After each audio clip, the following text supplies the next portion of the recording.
ചരിത്ര പ്രാധാന്യമായതും ഐതിഹ്യപരമായി വളരെ സമ്പന്നമായതുമായ ഒരു ക്ഷേത്രമാണ് കല്ലൂർ തലൈ ശ്രീകൃഷ്ണ ഭഗവതി ക്ഷേത്രം. ഗുരുവായൂർ ക്ഷേത്രത്തിൽ നിന്നും 5 കിലോമീറ്റർ മാത്രം ദൂരം വരുന്ന കണ്ടാണശ്ശേരി എന്ന അതിമനോഹരമായ ഗ്രാമത്തിലാണ് കല്ലൂർ തലൈ ശ്രീകൃഷ്ണ ഭഗവതി ക്ഷേത്രം സ്ഥിതി ചെയ്യുന്നത്.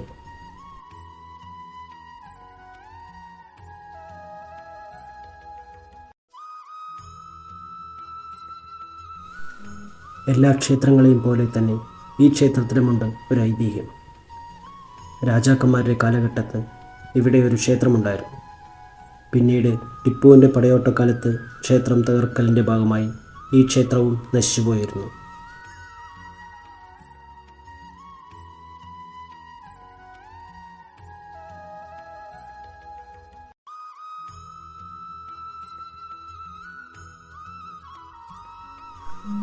കാലങ്ങൾക്കു ശേഷം കാട് പിടിച്ചു കിടക്കുന്ന ഈ സ്ഥലത്ത് ഇവിടുത്തെ നാട്ടുകാർക്ക് ഭഗവതിയുടെ വിഗ്രഹത്തിൻ്റെ ഓരോ ഭാഗങ്ങൾ മണ്ണിനടിയിൽ നിന്നും കിട്ടുകയായിരുന്നു.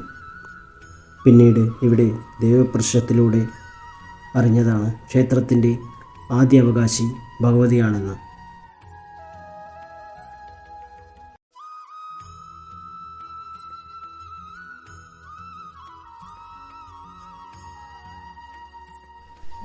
പിന്നീട് ഭഗവതിക്ക് വാത്സല്യത്തോടെ കളിപ്പിക്കാനാണത്രേ ഉണ്ണിക്കണ്ണൻ ഇവിടെ എത്തിയത്. പിന്നീടുള്ള ഉപദേവതകൾ എല്ലാം ബാലഭാവത്തിലുള്ളതാണ്.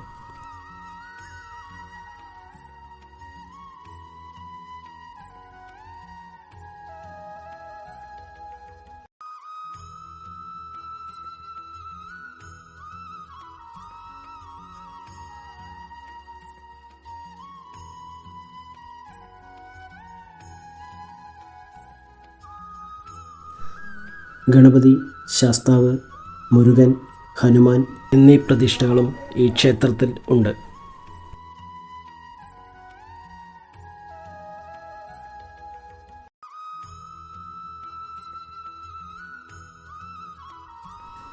ഈ ക്ഷേത്രത്തിന് ചുറ്റും വലിയ പാറയാണ്. പാറയുടെ മുകളിൽ ചൈതന്യം തുളുമ്പി നിൽക്കുന്ന ശ്രീകൃഷ്ണ ഭഗവാന്റെ പാദമുദ്രയുണ്ട്.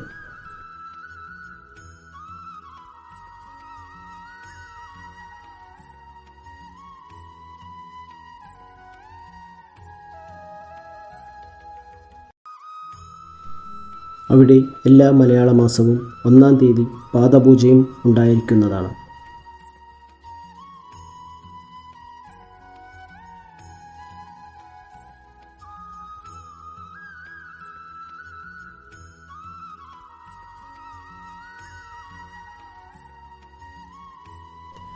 ഈ പാറയിൽ തന്നെ ദൈവത്തിൻ്റെ വരദാനം പോലെ ഏതു വേനലിലും വറ്റാത്ത തീർത്ഥക്കുളവുമുണ്ട്. ഈ തീർത്ഥക്കുളം കാണുമ്പോൾ ചെറുതാണെങ്കിലും 4 ആൾ ആഴമുണ്ടെന്നാണ് പറയപ്പെടുന്നത്.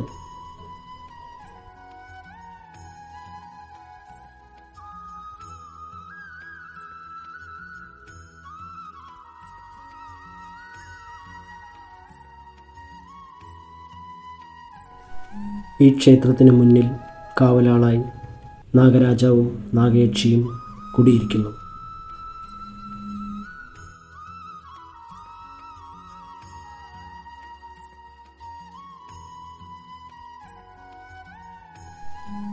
ഈ ക്ഷേത്രത്തോട് ചേർന്ന് അതിമനോഹരമായ മുളങ്കാടുകളുണ്ട്.